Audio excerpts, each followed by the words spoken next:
I want to take a look at some of the things that President Nelson had to say. He talked about different places of security that we have in our lives. And of course, the first one he mentions is the home.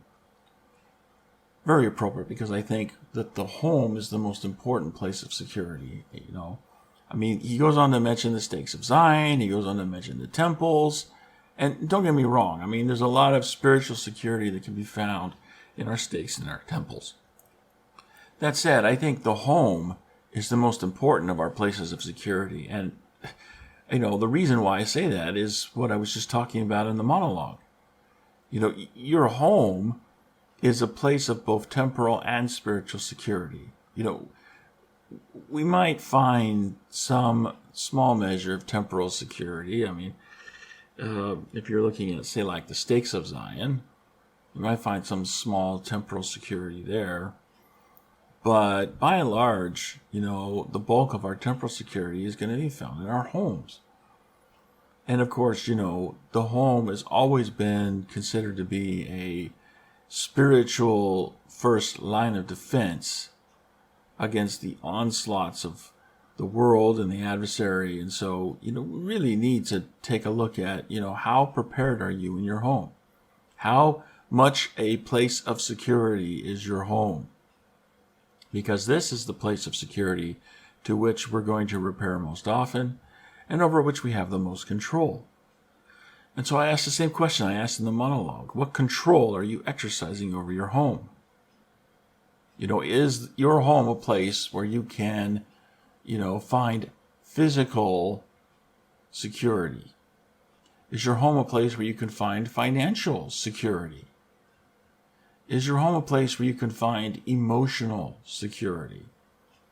And, of course, most importantly, is your home a place where you can find spiritual security? Now, as I examine each of those areas and think about, the place where I live, and say, okay, so, how much of a place of security do I have in my own home? How physically secure am I? How financially secure am I? How emotionally secure am I? How spiritually secure am I? And I look at those different areas and aspects, perspectives, what do you want to call them? I find that I have work to do. I find that I have some work to do. And so if you're like me and you find that you have some work to do, then by all means, get busy. Get busy making your home a true place of security, because I don't know what's coming down the road. I can look ahead and say, I look ahead with optimism. I think everything's eventually going to be all right, but I also think we got some hard times ahead of us. I think we have some trials that we can't really foresee right now, and they're coming down the road, and we need to be prepared. We need to be prepared for what may come. So take advantage of the opportunity that you have now to prepare. This is a message that I've talked about before in the 6 months since the last conference, I feel like we need to be more prepared for what may come in the future.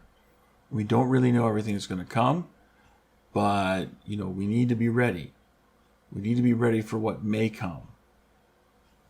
So, if your physical house is not in order, then get it in order. If your financial house is not in order, take steps now to get it in order.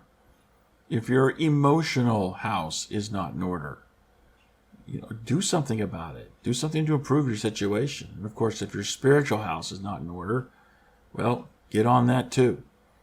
If you're like me, you examine these areas and you find you have work to do. And I find I have quite a bit of work to do. In some of these areas more than others, but, all told, I have a lot of work to do.